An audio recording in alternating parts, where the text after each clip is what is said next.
청취자님, 지금 당장 스마트폰으로 뉴스창을 딱 열어보시면요. 어떤 기사들이 제일 먼저 보이시나요? 아마 대부분 고용 불안에 대한 얘기일 거예요. 맞아요.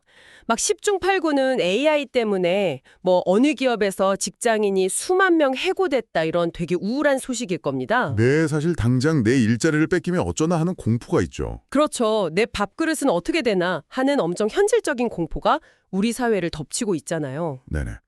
근데요, 같은 시간에 완전히 다른 세상의 이야기를 오늘 저희가 하나 해드릴까 합니다. 완전히 상반된 이야기죠. 네. 일론 머스크를 비롯한 월가의 최상위 자본력, 그러니까 이른바 스마트 머니들은 지금 조용히 하지만 아주 치밀하게 나스닥에 수백조 원을 막 밀어놓고 있거든요. 대중들은 공포에 질려서 시장에서 도망치고 있는데 말이죠. 그러니까요. 그들은 대체 왜 역사상 가장 거대한 부의 파티를 준비하고 있을까요? 그 대비가 진짜 소름 돋는 지점인 것 같아요. 대중의 시선이 그 일자리 상실이라는 단면에 딱 갇혀 있을 때요. 네네. 이 거대 자본들은 오히려 그 공포의 원인인 AI 자체를 이용해서 기존 자본주의의 룰을 완전히 뒤엎는 새로운 시스템을 세팅하고 있다는 뜻이거든요. 와, 누를 뒤엎는다. 그래서 오늘 저희가 모아온 이 엄청난 자료들의 목표는 단 하나입니다. 네, 아주 명확하죠. 최근에 일론 머스크가 직접 밝힌 5년 뒤의 시장 예측, 그리고 차기 미 연준 의장 후보로 거론되는 케빈 워시의 통화 정책 분석, 마지막으로 최근 월가 주요 기업들의 실적 데이터까지 싹 다 모았습니다. 이 흩어진 조각들을 하나로 맞춰보는 거죠. 맞습니다. 이 조각들을 맞춰서 왜 곧 미국 나스닥에 사상 초유의 거대한 상승장이 올 수밖에 없는지, 그 기저에 깔린 기술적이고 거시경제적인 톱니바퀴들을 아주 다각도로 해보해 보려고 합니다. 정말 흥미로운 시간이 될 겁니다. 네, 자 청취자님 머릿속을 싹 비우시고요. 이 거대한 퍼즐을 저희와 함께 맞춰보시죠. 자, 하나씩 풀어볼까요? 좋습니다. 첫 번째 조각은 일론 머스크가 던진 화두인데요. 바로 보편적 고소득, 그러니까 UHI라는 개념입니다. 이건 흔히 우리가 알던 기본소득, 그러니까 UBI랑은 완전히 다른 개념이잖아요. 네, 저도 처음에 이름만 보고 비슷한 건 줄 알았거든요. 그렇죠. 기본소득이 국가가 국민한테 막 굶어 죽지 않은 정도의 최소한의 생계비를 쥐어주는 그런 느낌이라면요. 네네. 머스크가 말하는 이 UHI, 보편적 고소득은 진짜 차원이 다릅니다.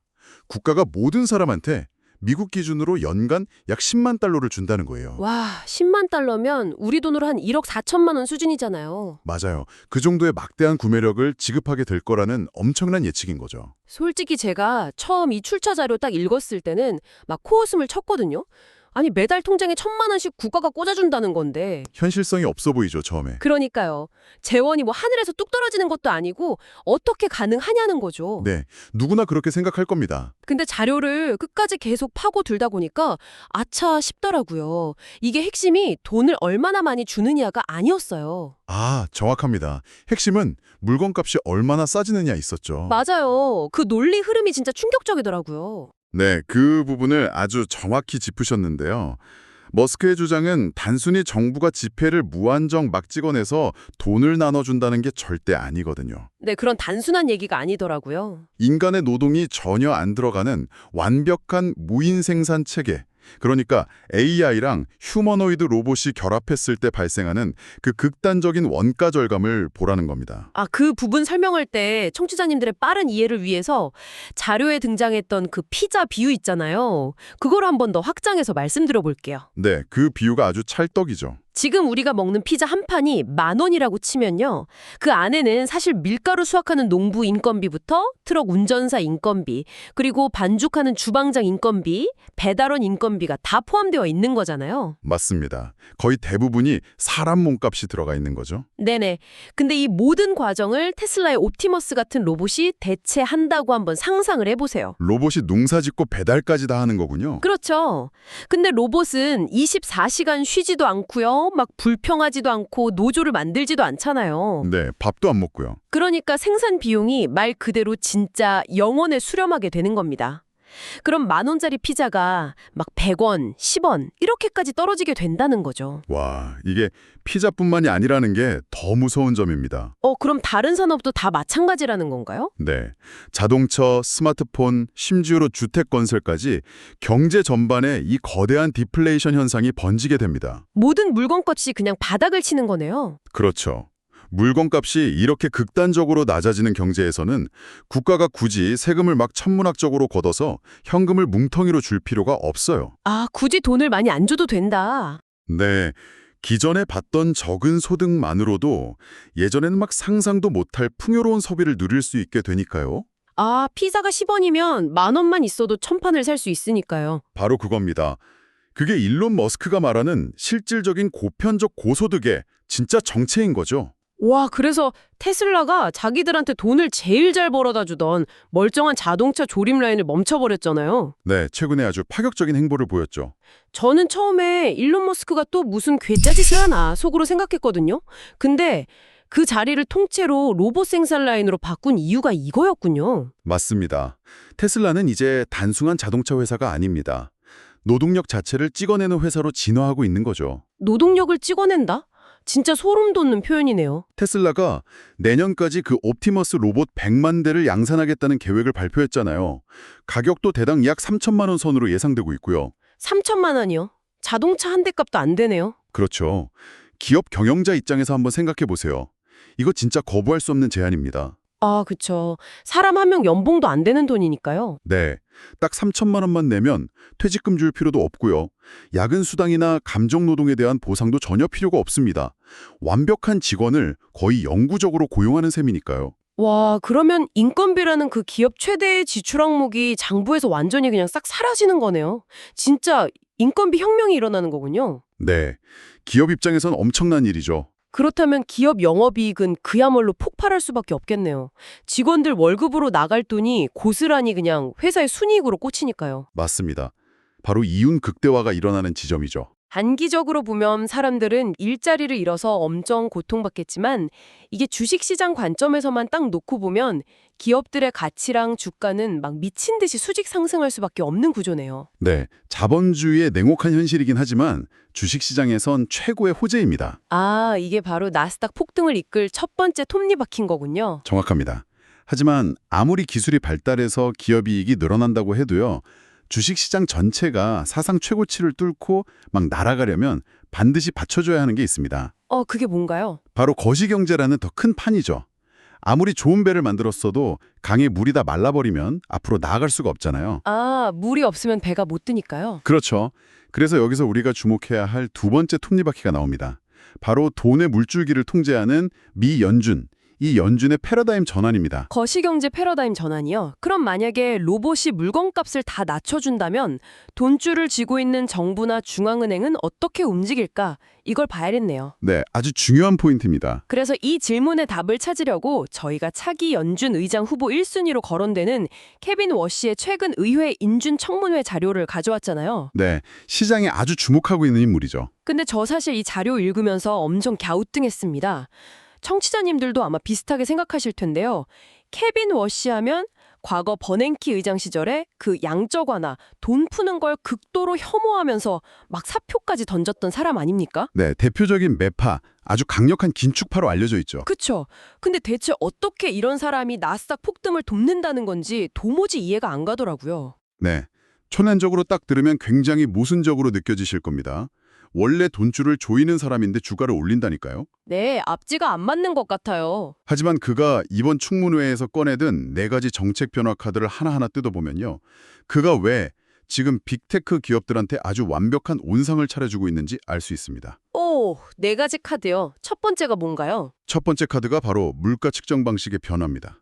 기존에 우리가 알던 소비자 물가지수 CPI 대신에요. 가격이 가장 극단적으로 변하는 항목들은 쏙 빼고 그 정중앙의 물가만 보는 방식을 쓰겠다는 겁니다. 정중앙의 물가요? 영어로는 아까 trimmed mean inflation이라고 되어 있던데 잠시만요. 근데 그 방식이 왜 주식시장에 호재가 되는 건지 아직 연결이 잘 안 됩니다. 조금 헷갈리실 수 있죠? 네, 이게 구체적으로 어떤 작동 원리인지 설명을 좀 해주시겠어요? 혹시 올림픽 피겨 스케이팅 채점 방식 아시나요? 아, 네. 심판들이 점수 쫙 주면 제일 높은 거랑 제일 낮은 거 버리잖아요. 맞습니다. 심판 여러 명이 점수를 줄 때 가장 높은 점수랑 가장 낮은 점수를 버리고 나머지 평균을 내잖아요. 특정 심판의 극단적인 값 때문에 점수가 확 왜곡되는 걸 막기 위해서요. 네네, 맞아요. 연준도 이제 물가를 볼 때 이 방식을 쓰겠다는 겁니다. 예를 들어서 갑자기 계란값이 막 폭등하거나 휘발유 가격이 미친 듯이 올라도요. 네, 체감 물가는 확 오르겠죠. 그런데 이런 극단적인 상위 지표들을 계산해서 그냥 잘라내버리는 겁니다. 헉? 그냥 빼버린다고요? 네. 그럼 실제 시민들이 마트 가서 느끼는 물가는 엄청 비싼데 막상 연준이 발표하는 물가지수는 물가가 아주 안정적이군. 이렇게 결과가 나오게 되는 거죠. 아, 진짜 기가 막히네요. 연준 입장에서는 물가가 안정적이라는 명분이 딱 생기니까 굳이 금리를 막 올리거나 계속 높게 유지할 필요가 없어지는 거군요. 바로 그겁니다. 결국 연준이 금리를 편하게 내릴 수 있는 아주 합법적인 핑계를 만드는 거네요. 아주 정확한 통찰입니다.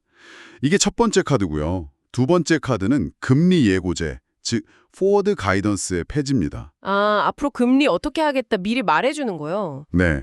그동안 연준은 앞으로 몇 달 뒤에 금리를 올릴 거다, 내릴 거다 시장에 미리 힌트를 막 줬잖아요. 근데 이제 이걸 아예 안 하겠다는 겁니다. 그럼 세 번째 카드는요? 세 번째 카드는 우리가 아까 파트 1에서 얘기했던 거랑 이어집니다. AI를 통한 디스인플레이션, 즉 로봇과 기술 혁신이 물가를 알아서 잡아준다는 그 논리를 연준이 아예 공식적으로 채택하겠다는 겁니다. 와, 연준이 머스크의 논리를 받아들이는 거네요. 그럼 마지막 네 번째 카드는 대차대조표 축소 얘기던데요. 제가 자료 보니까 케빈 워시가 엄청 유명한 비유를 썼더라고요. 네, 아주 인상적인 표현이었죠. 18년 걸려 생긴 문제를 단 18분 만에 풀 수는 없다. 이렇게 말했던데 그럼 이것도 결국 연준이 시장에다 계속 돈을 풀겠다는 뜻으로 해석해야 되나요? 돈을 막 헬리콥터처럼 뿌리겠다는 뜻은 아니고요. 시장에 유동성 충격을 주지 않겠다는 아주 강력한 약속입니다. 충격을 안 주겠다. 네. 현재 연준 대차대조표를 보면 과거에 양적 완화하면서 사들인 채권이 무려 9,800조 원어치나 꽉꽉 들어차 있거든요. 9,800조 원이요? 와, 상상도 안 가는 액수네요. 엄청나죠? 근데 이걸 물가 잡겠다고 억지로 시장에 막 내다 팔아서 돈을 확 빨아들이는 게 아니고요. 만기가 다가와서 자연스럽게 유통기한이 끝나는 채권들만 아주 천천히 장부에서 지워나가겠다는 뜻입니다. 아, 시장에 채권을 막 던지는 게 아니군요. 네, 비유하자면 거대한 냉장고 문을 활짝 열어서 안에 있는 내용물을 바닥에다 다 쏟아버리는 게 아니고요. 그냥 유통기한 지난 우유만 하나씩 조용히 빼서 버리겠다는 거죠. 와, 진짜 기가 막힙니다. 매파인 줄로만 알았던 케빈 워시의 이 네 가지 정책을 싹 다 합쳐보니까 하나의 큰 그림이 딱 그려집니다. 어떤 그림이 보이시나요? 물가지표를 유리하게 마사지해서 금리를 맘 편히 내리고 또 로봇이 알아서 물가 상승을 억제해 줄 거라고 믿고 그리고 연준 창고에 쌓여있는 그 폭탄 같은 채권들은 아주 천천히 해체하겠다. 네네. 이 말은 결국 나스닥 상장 기업들, 그중에서도 특히 AA 생태계 구축하느라 지금 천문학적인 돈이 필요한 빅테크 기업들한테 이자 걱정하지 말고 마음껏 돈 가져다 투자해라. 이렇게 완벽하게 판을 깔아주는 거 아닙니까? 바로 그겁니다. 과거에는 연준이 막 억지로 빚을 늘려가면서 시장에 돈을 밀어넣었다면요. 이제는 시대가 바뀐 거죠. 기술 혁신이 만들어내는 이 자연스러운 물가 하락을 방패 삼아서 연준은 아주 편안하게 유동성을 유지할 수 있는 거시 경제적 패러다임이 완성이 된 겁니다. 와, 기술의 생산성 혁명과 연준의 정책적 지원, 이 두 개의 톱니바퀴가 아주 완벽하게 맞물렸다는 거네요. 네, 이 두 가지가 만나면 폭발적인 시너지가 나죠. 그럼 거시적 환경은 세팅이 끝났고 이제 진짜 주식시장 내부, 그 실제 현실로 한번 들어가 보죠. 대체 이 엄청난 돈들이 과연 지금 어디로 흘러가고 있나요? 최근 월가 기업들의 실적 발표 데이터들 쫙 모아본 거 보니까 진짜 입이 떡 벌어지더라고요. 맞습니다. 실적이 모든 걸 증명해주고 있죠.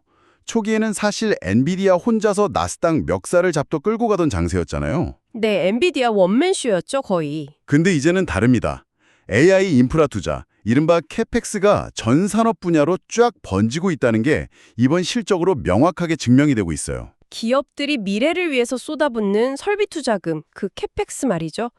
저는 자료 보면서 램리서치나 텍사스 인스트루먼트 같은 반도체 하드웨어 기업들이 돈 쓸어 담는 건 솔직히 당연하다고 생각했거든요. 네, 그쪽은 인프라의 핵심이니까요. 근데 통신사인 AT&T?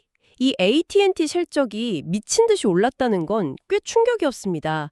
아니, 통신사가 갑자기 AI랑 대체 무슨 상관이길래 돈을 버는 건가요? 이게 아주 재미있는 포인트인데요. 지금까지의 AI가 약간 거대한 중앙 데이터 센터 안에서만 돌아가는 되게 무거운 인공지능이었다면요. 네네, 챗GPT 같은 거요? 맞아요.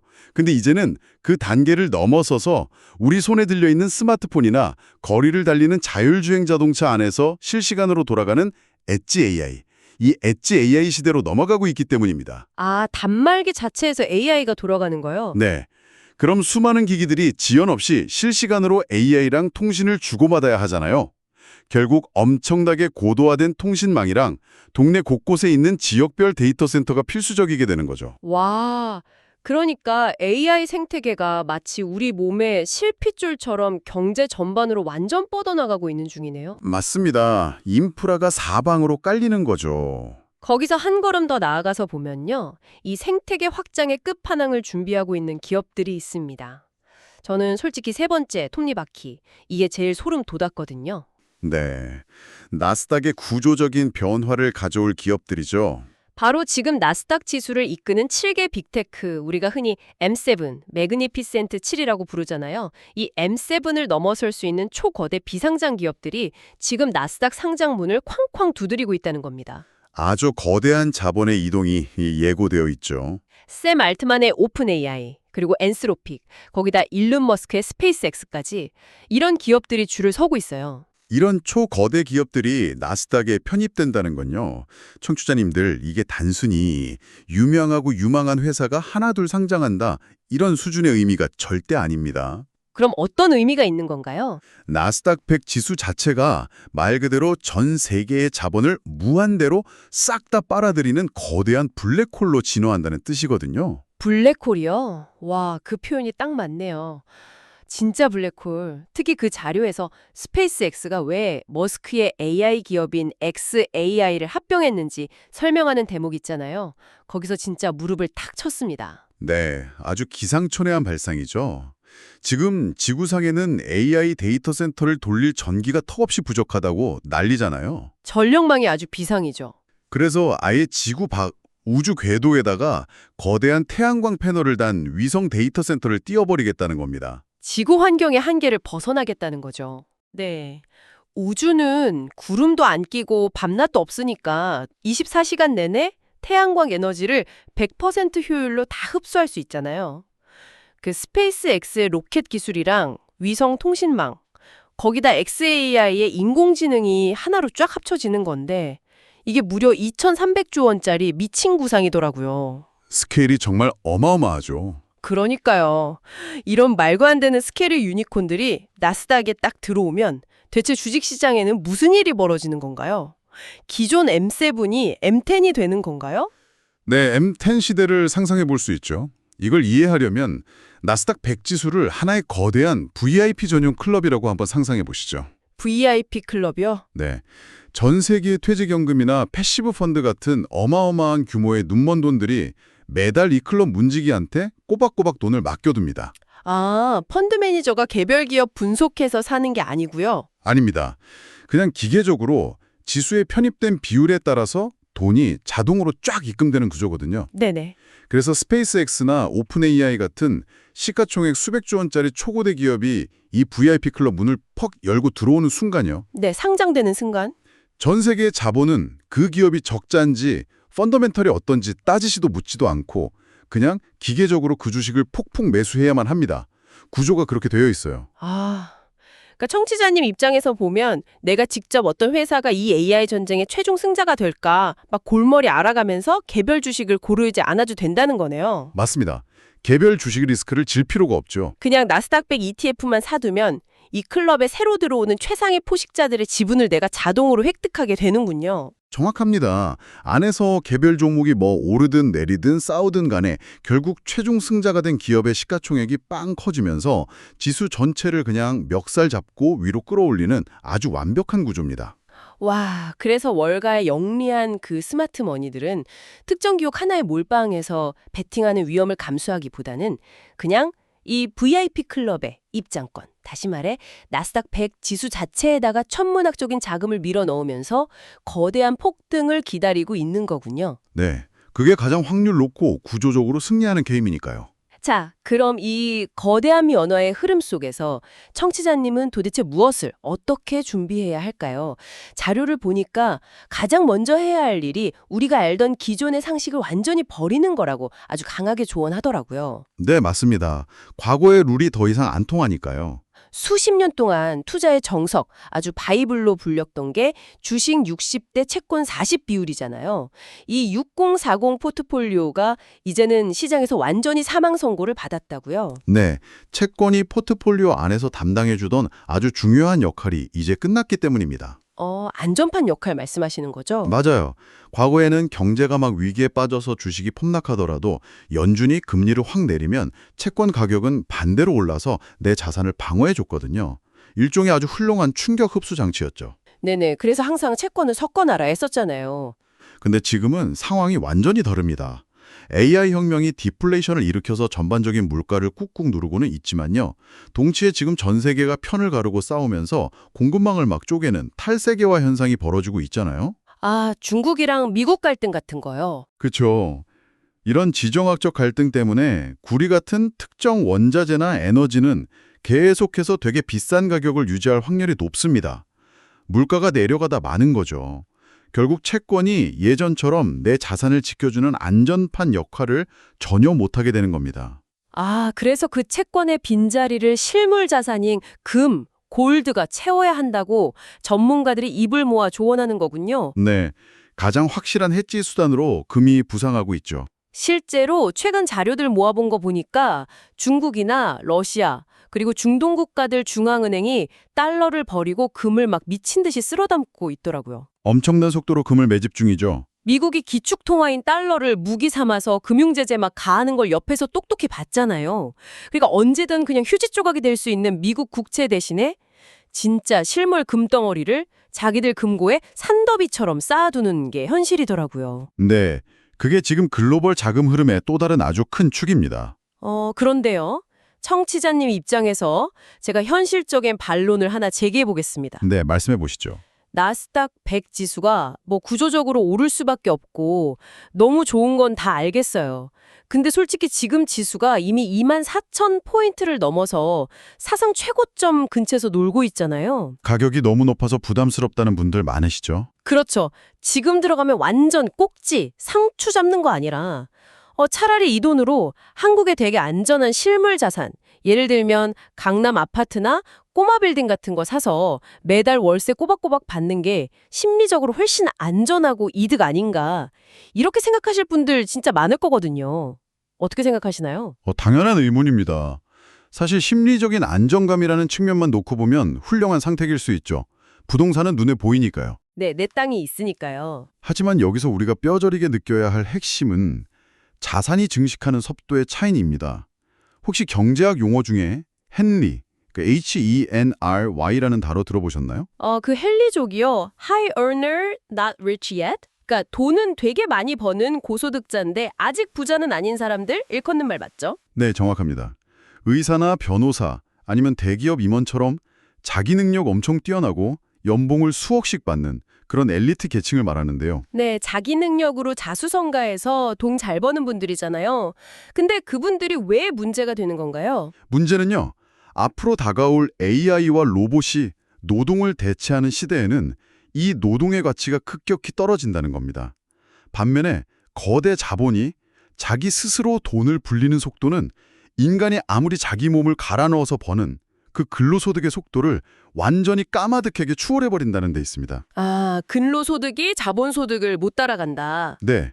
만약에 나스닥이 이 거대한 패러다임 전환을 맞아서 5년 뒤에 지금보다 2배, 3배로 치솟는다고 한번 가정해 보시죠. 네네. 이 헨리족들이 현업에서 아무리 뼈 빠지게 밤새 일해서 1년에 1억씩, 2억씩 현금으로 저축한다고 해도요.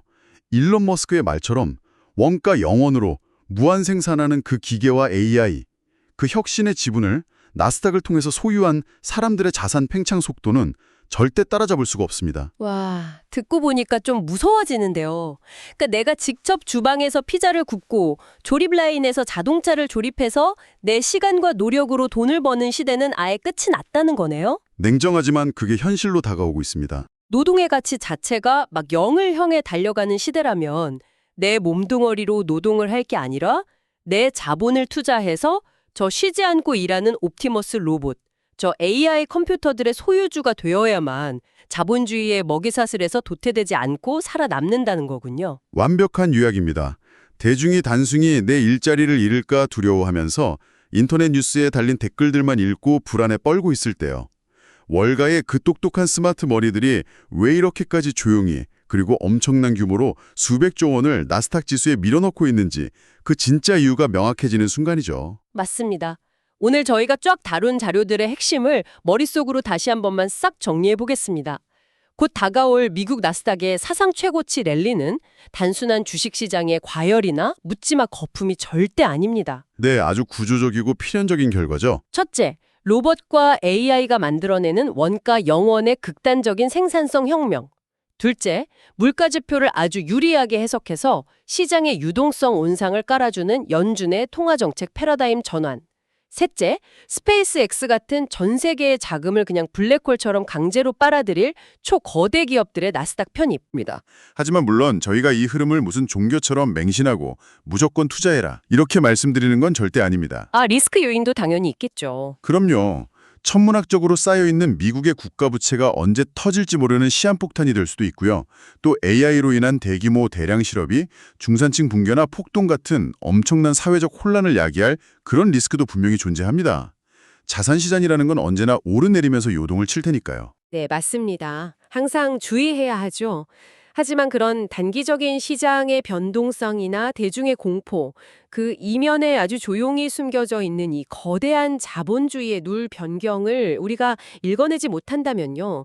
결국 우리는 영원히 저들만의 부의 파티에 초대받지 못하고 밖에서 쳐다만 보는 구경꾼으로 남게 될 테죠. 오늘 저희가 준비한 여러 자료 탐구를 이제 마무리하면서요. 청취자님께 꼭 한번 스스로에게 질문해 보셨으면 하는 아주 묵직한 화두를 하나 던지고 싶습니다. 네, 어떤 질문일까요? 만약에 정말 일론 머스크의 예측이 현실이 되어서 기계가 세상의 모든 것을 생산하고 인간 노동의 가치가 거의 사라지는 시대가 곧 온다고 한번 상상해 보시죠. 네, 아주 멀지 않은 미래 같긴 합니다. 나스닥이라는 그 자본의 티켓을 쥔 사람들은 로봇이 벌어다주는 돈으로 일하지 않아도 되는 진정한 자유를 누리게 되겠지만요. 그렇지 못한 사람들은 과연 어떤 삶을 살게 될까요? 우리는 그저 기계가 싸게 구워주는 피자와 국가가 쥐어주는 보조금에 의존해야만 겨우 숨을 쉴 수 있는 어쩌면 예전보다 훨씬 더 가혹한 새로운 디지털 계급 사회의 밑바닥을 맞이하게 되는 것은 아닐까요? 진짜 생각이 많아지는 질문이네요. 오늘 저희가 맨 처음 첫 자료를 열어볼 때 말씀드렸던 그 소름 돋는 대비, 청취자님 다들 기억하시나요? 대중은 당장의 해고를 두려워하고 웅크려 있는데 스마트머니는 나스닥 전체를 싹쓸이하듯 사모으고 있습니다.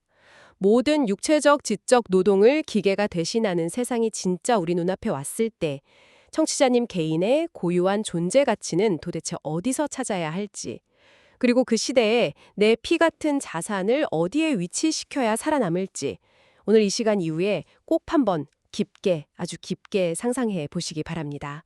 지금까지 청취자님의 투자 통찰을 넓혀드리는 심층 분석이었습니다.